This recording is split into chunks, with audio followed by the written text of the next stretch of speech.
My name is Trevor Whitmore, and I work at Area 51. Not a nickname, not a cover, not some classified sounding term for a different base. I mean the actual place. The one people have been talking about for decades. The one tied to Roswell, the one tied to sightings, the one tied to every story about things in the sky that don't move the way our aircraft move. It's real. The crash in Roswell in 1947. It happened. We recovered material from it. We recovered bodies. Not human. I wasn't the only one either. There have been others. Some crashes, some landings, some we tracked before they even hit the ground. Over time, everything that could be recovered got moved to one place. Area 51. That's what the base actually is. Not a testing ground for jets, not just a runway in the desert. It's a storage and containment site for things that don't belong here. There are hangars with ships that were pulled out of impact sites. Some are intact, smooth and sealed, no visible entry points. Some are split open like something forced its way out from the inside. Some still have interiors that don't match anything we understand. No wiring, no controls, no recognizable structure. Just surfaces that respond when you get too close, like they're aware you're there. There are rooms with bodies, different shapes and sizes. Some small, thin, gray, like you hear people describe. Others not even close to that. Wrong proportions, wrong structure. Things that don't look like they were meant to stand upright or breathe the way we do. Some of them came out of the ships, and some were found near them. A few were still alive when they were recovered. I'm not a scientist. I don't run tests or study them. I'm part of containment and recovery. I move things from one place to another. I seal rooms when something gets loose. I clean up after incidents. If something breaks, leaks, or spreads, I'm one of the people they send in first to stop it before it gets worse. Most of the real work happens underground. The surface base is there, but it's not the important part. The runway, the buildings, the radar, that's what people see from the outside. That's what shows up in satellite images. That's what gives them something to talk about. What matters is below that. You go through multiple checkpoints before you get anywhere near it. Armed guards at the perimeter, then internal security, then scans that check more than just your ID. You don't bring anything personal down there. No phone, no watch, nothing that wasn't issued inside that facility. And then you take the elevator. Long drop. No windows. Just a steady hum and the feeling that you're going deeper than you should be. When the doors open, it's not the same place anymore. Steel corridors, reinforced doors, cameras everywhere. Air that's been filtered so many times barely smells like anything. Every section is labeled, but nothing is explained unless you're cleared for it. You learn the layout fast, not because anyone teaches you, but because you don't want to get lost down there. Some levels are storage, some are labs, some are containment. You don't go where you're not assigned. You don't open doors you're not cleared for. You don't ask questions that don't have answers. On my first day, I expected some kind of briefing, something official. A room, a supervisor, maybe a presentation explaining what we were dealing with. There wasn't one. They gave me a badge, assigned me to a shift, and handed me a single sheet of paper. 5 lines, that was it. No explanation, no context, just 5 rules. I remember reading them and thinking they were extreme, but still manageable. The first one sounded like a contamination protocol. The second one sounded like equipment safety. The third one didn't make much sense at all, but I figured it would once I saw more of the facility. I asked the guy who handed it to me if there was anything else I needed to know. He shook his head and said, "That's everything." And then he added one more thing before I walked off. "Follow them exactly." That was the only warning I got. Over time, I saw what happens when people don't follow those rules. Doors close and don't reopen. Rooms get sealed with people still inside. Names disappear from the system before the shift is even over. No reports or investigations or explanations. Just gone. So I did what everyone else does down there. I followed the rules. Every single one of them. For a while. Rule 1. If something bleeds green, hit the emergency lockdown immediately. The first rule looks simple when you read it. Sounds like contamination protocol, right? Something chemical and contained. Something you can handle if you move fast enough and follow procedure. That's what I thought too. Till I saw it happen. It was my 3rd week working sub-level transfer. Night shift. We were moving a container that had come in from a recovery site out in New Mexico. Didn't get the full details. Nobody ever does. But I heard enough from the guys above ground to know it wasn't just debris. The container was about 8 feet long, black, no markings except a serial number stenciled on one side. The material didn't look like metal, didn't reflect light right. Even under the lights above, it had this dull, almost soft look to it, like it absorbed more than it reflected. There were 4 of us on the crew. 2 on the lift, 1 guiding, 1 logging. The guy guiding was named Aaron Pike. Mid-30s, quiet, didn't joke around much. The kind of guy who just did the work and went home. I'd worked with him twice before that night. Solid guy. Kind of person you don't worry about. Well, we had the container halfway off the transport rack when it shifted. Not much, just a slight tilt. Aaron stepped in to correct it. "Easy," he said, 1 hand on the edge, guiding it back into position.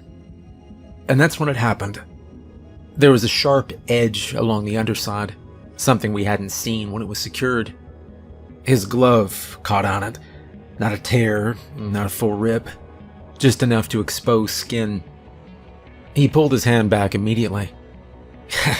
"Cut myself," he said, more annoyed than anything. Nobody reacted right away. Minor cuts happen all the time down there. Sharp edges, broken material, things that don't behave the way they should. It's part of the job. And then he looked at his hand, and everything stopped. At first I thought it was the lighting. The overheads in that corridor, they flicker sometimes and certain surfaces look off under them. But this wasn't that. It was his blood. Thick, dark, green. It ran slow down his fingers, heavier than normal, almost like oil. Nobody spoke. Aaron just stared at it. "That's not right," he said. And that was the moment. That was the exact moment the rule kicked in. I didn't think about it or hesitate. I turned and hit the emergency lockdown switch on the wall. The effect is immediate. Every door in that section slams shut at once. Not slowly or with a warning. They drop like guillotines. Steel shutters seal the side corridors. The main access door behind us shut so hard the frame rattled. The lights changed from white to red. Air vents reversed direction with a low mechanical roar. The entire space sealed itself in under 3 seconds. The other 2 guys backed away from Aaron without being told. He didn't move. He was still staring at his hand. "Hey," one of them said. "Hey, we're good, just stay there." Aaron looked up, and something was already off. His expression didn't match what was happening. He wasn't panicking or concerned anymore. The irritation was gone too. It was like that moment, the one where he realized something was wrong, had passed, and whatever came after it wasn't reacting the way a person should. "Whose shift is this?" he asked. The question didn't make sense. "It's ours," I said. "Stay where you are." He blinked slowly. And then he looked at each of us one at a time. Not like he was recognizing us. Like he was studying us. "Names," he said. "What?" "Your names," he repeated. Nobody answered him. The blood kept running down his hand, thick drops hitting the floor. He tilted his head slightly, and then he smiled.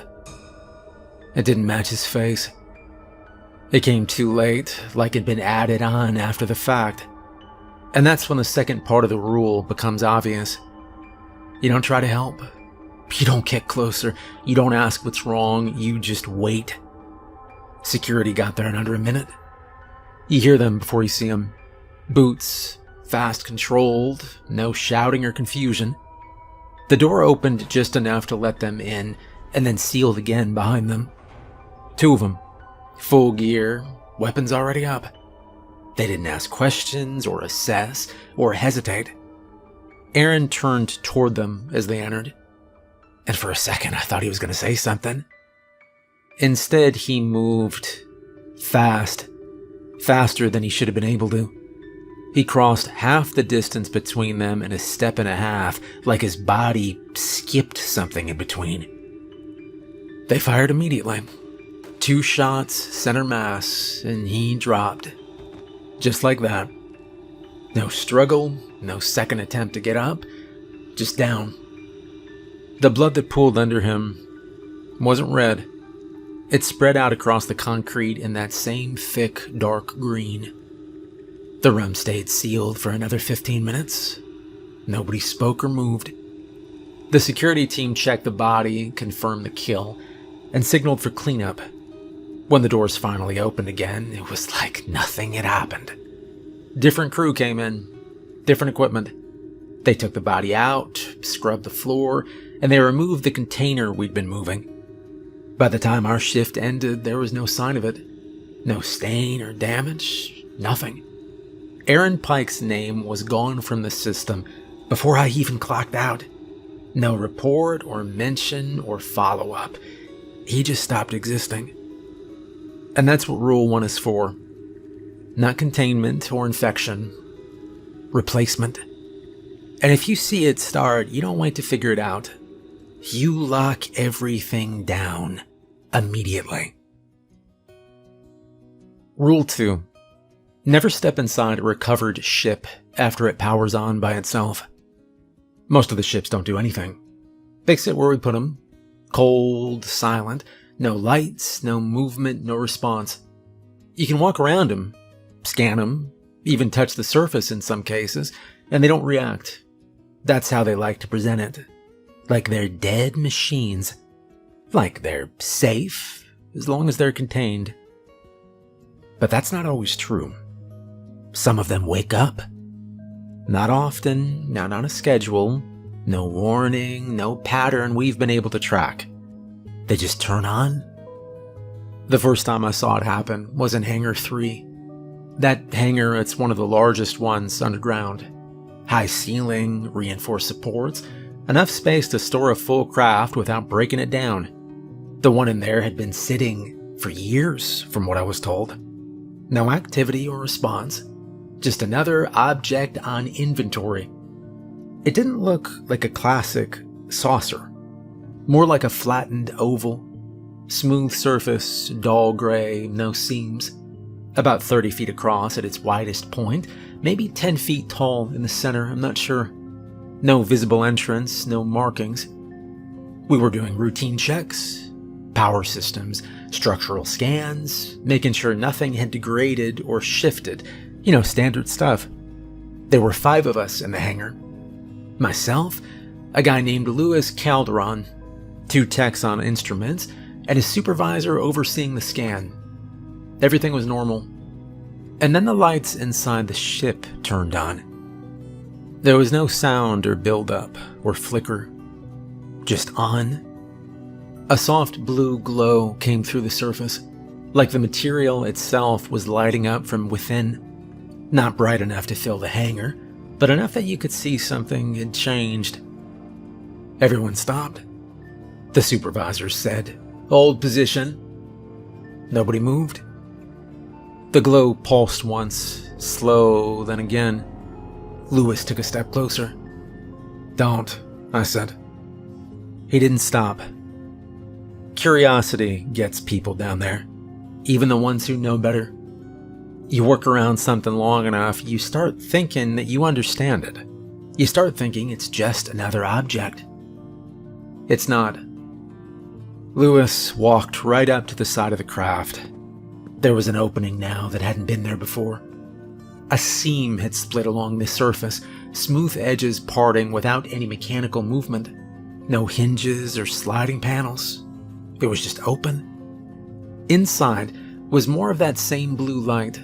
No shadows or visible structure, just space. Lewis leaned forward slightly. "Looks empty," he said. And then he stepped inside. The second his foot crossed the threshold, the opening closed behind him. "Lewis," one of the techs said, stepping forward. We could still see him. The surface of the craft wasn't fully opaque anymore. From certain angles, you could see through it slightly, like looking through tinted glass. Lewis was standing about 10 feet inside.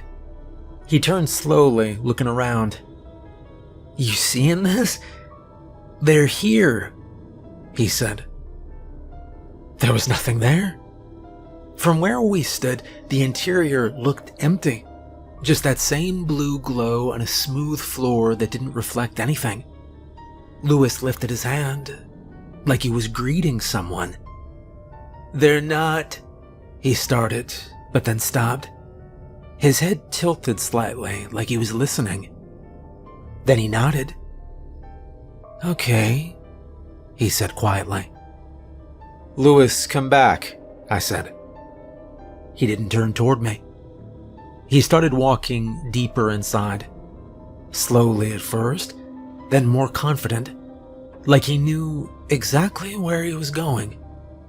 "Cut the power," the supervisor said. One of the techs moved to the control panel and shut down the external feed. But nothing changed. The glow stayed on. Lewis kept walking. He reached out with one hand into empty space, like he was about to touch something. And then he was gone. He wasn't there anymore. One second he was visible, and the next there was nothing. The interior of the craft stayed lit for another 5 seconds, and then the light shut off. The surface went solid again. The opening reappeared. The supervisor waited a full 10 seconds before giving the order. "Open it." The seam split again. We all stayed where we were. No one stepped forward this time. Security arrived within minutes, and they went in as a team, full gear, weapons ready. They searched the interior for over an hour, and there was nothing inside. No Lewis, no trace of him, no residue, no disturbance, nothing. Just smooth surfaces and empty space. They scanned the entire craft again, no readings or anomalies. Nothing that explained what we saw. Lewis's badge was deactivated before the shift ended. His name was gone from the roster by the next day. No report or investigation. No one asked us to explain what happened. We were just reassigned to a different hangar. The ship in Hangar 3 hasn't powered on again since. Or at least not while I've been there. And that's rule 2. You don't step inside.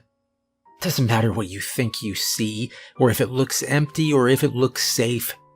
Because if it turns on by itself, it's ready to take you. Rule 3. If you see black liquid in the hallway, spray it with a fire extinguisher and call for help immediately. On April 18th, 1953, a reporter named Neil Varden out of Albuquerque wrote a short piece about a crash site west of Socorro. It never ran the way he wrote it.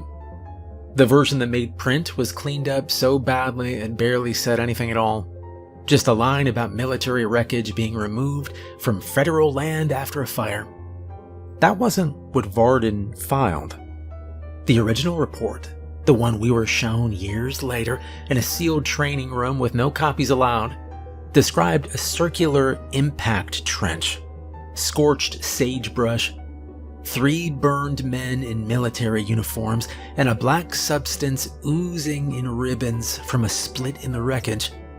He wrote that one of the responders tried to kick the material off his boot, and the sole began to smoke.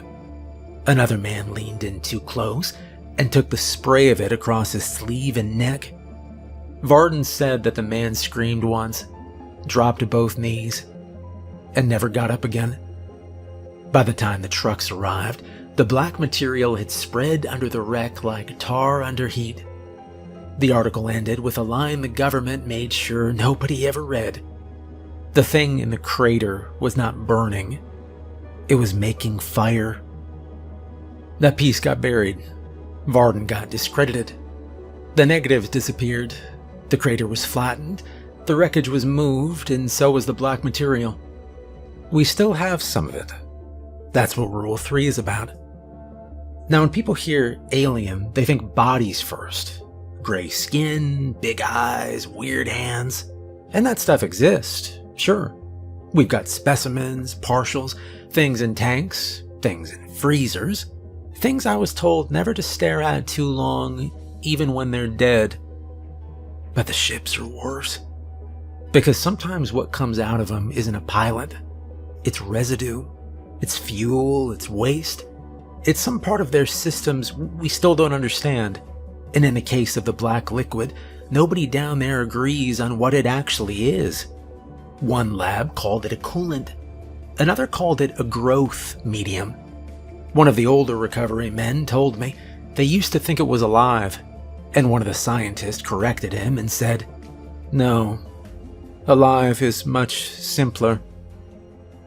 Whatever it is, it doesn't stay where you put it.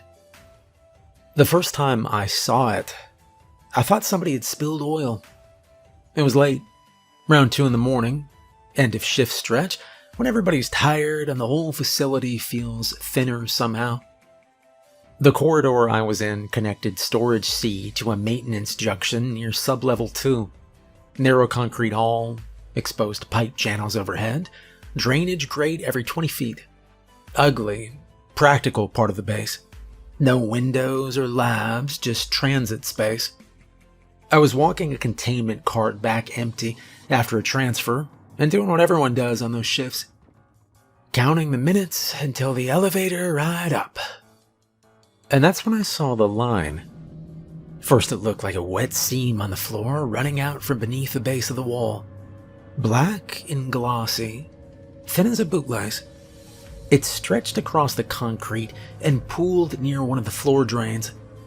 I remember being annoyed more than anything else. The cleanup crews get sloppy on overnight rotation, and if somebody had tracked hydraulic fluid into a hot corridor, that was gonna turn into paperwork. I rolled the cart closer, and then the line moved. I stopped the cart right there. The black strip quivered once, then spread another inch toward the grate. I don't mind admitting I took 2 steps back. The air felt warmer, too. Not oven hot, not yet, but warm in a way a concrete hallway shouldn't feel at 2 in the morning. Dry, metallic heat. That's the thing nobody tells you until after your first incident with it. The liquid doesn't just react to heat, it makes it. Well, I dropped the cart handle and went for the extinguisher mounted on the wall. Every corridor in that section has one. White cylinder, red handle, inspection tag clipped to the neck. Most people think it's there for electrical fires. It isn't, not really. As I pulled it loose, I heard footsteps behind me. "Problem?" someone called. I turned and saw Miles Farrow coming around the corner from the juncture. He was maintenance, a little short, stocky, always looked mildly irritated, like the whole underground facility was interrupting his personal time. He saw me with the extinguisher in my hand, and then looked down at the floor. "What's that?" he said. "Back up," I told him. He frowned and took 2 steps closer instead. The black liquid had reached the grate now. It spread across the steel bars and hung there for a second, as if testing them. And then I heard the sound. A tiny hiss, just one. A thread of pale smoke rose off the metal. Miles saw it too. That's when the line feeding the main pool twitched, and another ribbon of the liquid pushed out from the base of the wall. I could actually see it feeding itself now, more of it sliding free from some seam behind the concrete panel, gathering into a thicker body on the floor. I pulled the pin on the extinguisher and sprayed. The blast hit the liquid with a hard white plume, and for half a second, I thought it wasn't doing anything. But then the front edge stopped moving. The glossy surface dulled. The stuff seemed to contract in on itself, not fully freezing, but thickening, the way grease hardens in cold air. The hiss faded. "Call it in now," I said. He should have run back to the wall phone, should have hit the emergency station and reported exactly what he saw. But instead, the idiot leaned in. Not all the way, just enough to get a closer look. People do that. Even here. Curiosity again. Same thing that gets them with the ships. Well, the black mass on the floor looked inert for maybe 3 seconds after I hit it, and then the part closest to the grate found a little patch I'd missed with the spray. It was no bigger than a coin. That was enough. The surface there turned glossy again, and the grate popped. One sharp metallic crack as one of the steel bars warped upward from the heat. Miles jumped back and swore. The black liquid pushed into the opening under the bent bar and disappeared for an instant into the drain channel below. And that was very bad, because once it gets into metal housing or enclosed pipe space, it heats faster. Something about confinement helps it build pressure. I don't know why. I only know what happens next. The drain beneath us started ticking. Fast little metal ticks like a cooling engine, but in reverse, getting louder and more frantic. Heat began rolling up through the grate in waves, and the concrete around it darkened. I shouted to move, and this time Miles listened. We both backed hard down the corridor just as steam punched out of the drain slit in a white burst. A second later came a deep thrum from inside the wall to our left. Not a full detonation, more like a heavy pipe being kicked from the inside. I kept spraying the floor while I retreated, laying a wider cloud over the main spread. That slowed the body on the concrete, but the part that had slipped beneath the grate was already somewhere we couldn't reach. And then the pipe burst. It happened 20 feet down the corridor, where a vertical channel ran from the overhead system into the wall. The metal cover bulged outward once and split open with a blast of steam and black spray. Miles took the edge of it across his left side before he could duck away. He screamed and hit the floor. The spray on him didn't look dramatic at first. It's not movie acid where flesh melts off bone in a second. It's more like the stuff decides where the heat should be, and then puts it there all at once. His coverall darkened where the black liquid struck it, and the smoke started rising off the fabric. His left sleeve caught first. Not fire exactly, more like glowing. A dull orange spread under the cloth, and he started batting at it in a blind panic. I dropped the extinguisher on the floor and dragged him by the collar. He was still screaming. I got him maybe 10 feet down the hall and hit his arm and side with the extinguisher plume as hard as I could. The white cloud covered him, the floor, the wall behind it. That stopped the spread on the fabric, but not before the outer layer of his sleeve had burned through and fused in spots to the skin underneath. The emergency shutters dropped a second later. The whole corridor locked down with that same brutal steel slam I'd heard during Rule 1. Red lights came on. Somewhere overhead, a horn started pulsing. 3 short blasts. Pause. 3 blasts again. Help was finally on the way. Miles rolled onto his back, gasping, clutching at his side. I could smell cooked fabric, scorched insulation, and something sweet underneath it that I don't like remembering too clearly. The black spray coming from the ruptured wall channel had slowed by then. The corridor was cold white with extinguisher dust. That probably kept the breach from becoming a full spread. If the liquid had gotten into both wall channels or reached the main overhead pipe run, it could have burned through half that level before they got a team in there. That's the other thing they teach you later. The fire extinguishers, they're not for putting it out, but they buy time. The containment team came in wearing heat gear and sealed masks. 4 of them. 2 with extinguishers, 1 with a foam cannon, 1 with a long insulated probe unit. They moved like they drilled it 100 times, and maybe they had. They didn't talk to us much. One man checked Miles, looked at his burns, and dragged him toward the mid side of the corridor. The others hit the rupture point with more suppressant, and then opened a steel maintenance panel lower in the wall. I saw what was left of the liquid inside for maybe half a second. I spent the next 4 hours in decon and interview. Same questions over and over. Where did you first see it? How much was there? Did it contact your skin? Did it speak? Miles survived, if you're wondering. Barely. I saw him once after that in the medical section, bandaged from elbow to hip on one side.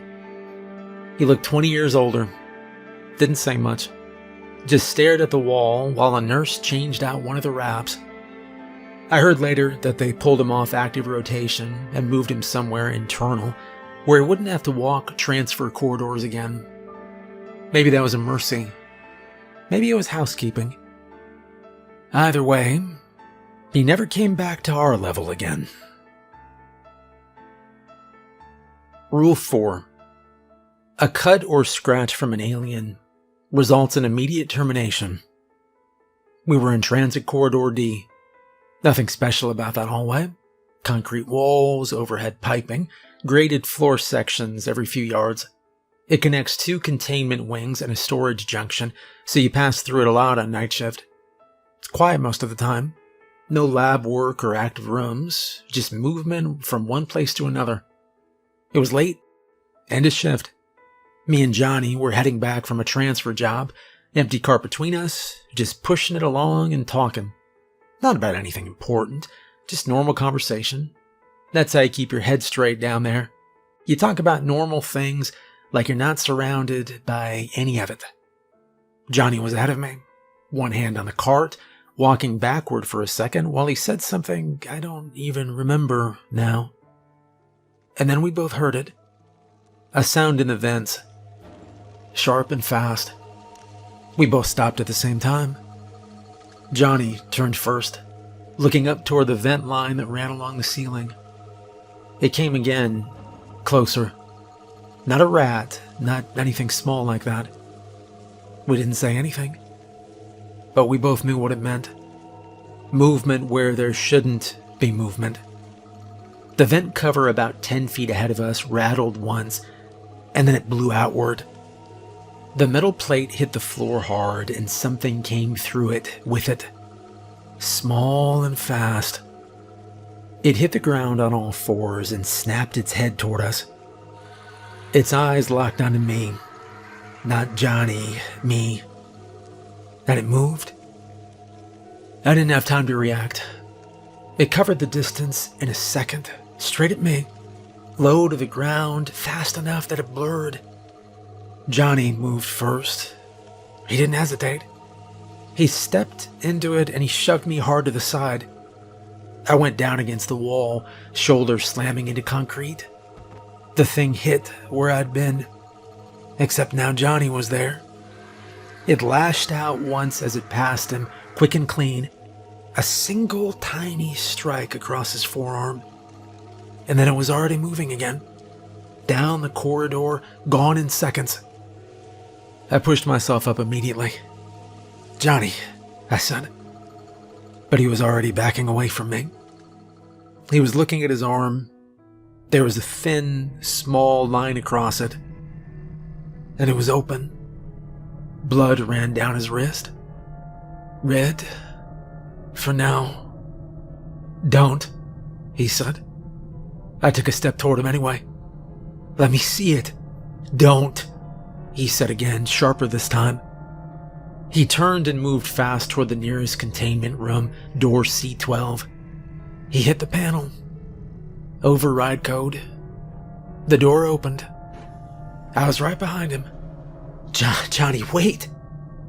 He turned just long enough to shove me back out of the threshold. Same way he pushed me out of the path of the thing. The door started closing. Stay out, he said. And then it sealed. I hit the panel immediately. Override denied. I hit it again, denied. Inside, he was already moving. He crossed the room to the far side, grabbed a manual control handle, and locked the internal system down. Full containment. No exit. He looked back at me through the glass. He shook his head once. And that was it. I kept hitting the panel. Open it, I said. The alarm kicked in. The system had already flagged it. Contamination risk. The corridor sealed behind me. The red lights dropped. Heavy doors closed off both ends. He leaned against the wall for a second, breathing steady, still in control. The cut on his arm was already changing. The blood didn't stay red.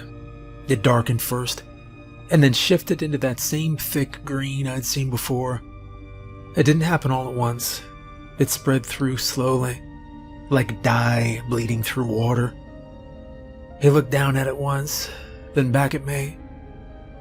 He didn't say anything. The containment team arrived fast.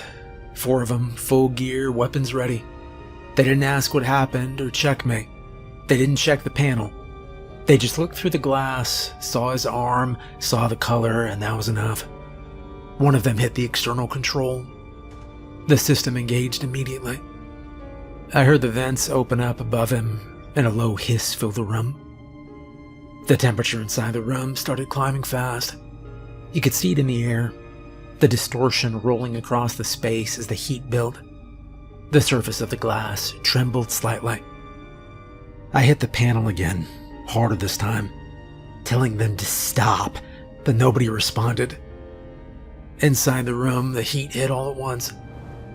He dropped to one knee, then the other, still facing forward, not looking away. By then the cut on his arm had gone fully green, and the skin around it was changing in a way I can't really describe. It wasn't burning like normal fire. It was something else. The system ran for another 30 seconds, then it stopped. The vents shut off, the room cooled slowly. The distortion faded from the air and the glass cleared again. He was dead. I stood there for a long time after they were gone, just looking into that room at the spot where he'd been standing. He saved me. And then they killed him. Rule 4. If something touches you, if it cuts you, if it even scratches you, immediate termination. And this brings us to the last rule. Rule 5. If anyone asks you about Area 51, laugh. Tell them it's not real. The rule isn't just for strangers. It's not just about reporters or people online. It's about the people who know you. The ones who notice when something's wrong. After what happened in Corridor D, they kept me on site for debrief. Same questions over and over. Where it came from, how fast it moved, whether I was touched. Once they cleared me, they gave me instructions. If I spoke to anyone about what happened, I was to say it was a workplace accident. Off-site, nothing more. They were very clear about that. I left that night and I drove straight to my mother's house. Didn't sleep or stop, I just drove. She was in the kitchen when I walked in. Coffee going, radio on, same as always. She turned, saw me, and she knew something was wrong. What happened? I told her to sit down. She did. I sat across from her and I didn't drag it out. I told her there'd been an accident. I told her Johnny was involved. I told her he didn't make it, and she didn't ask questions. She just cried. After a minute, she wiped her face and asked when it happened. I told her, and she nodded once. And then we sat there in silence. I couldn't look her in the eyes. I went back to work the next day, and his name was gone. No file or shift log. No record he'd ever been there. He worked there 15 years. I asked his supervisor about it. He didn't even look up at me. "You handled it correctly," he said. That was the answer. Later, management sat me down and repeated the instructions. Car accident. No details. Repeat it if anyone asks. And I did, for a while. I said what they told me to say. But I am done with that now. Because Johnny wasn't just a coworker. He was my little brother. And I'm not lying about this place anymore. I'm not following Rule 5 anymore. I don't ever slow up, no I don't take shit. I got no love for the fakeness. If you wanna play tough and wanna hate this, I'll always show up. I don't ever slow up, no I don't take shit. I got no love for the fakeness. If you wanna play tough and wanna hate this, I'll always show up and make a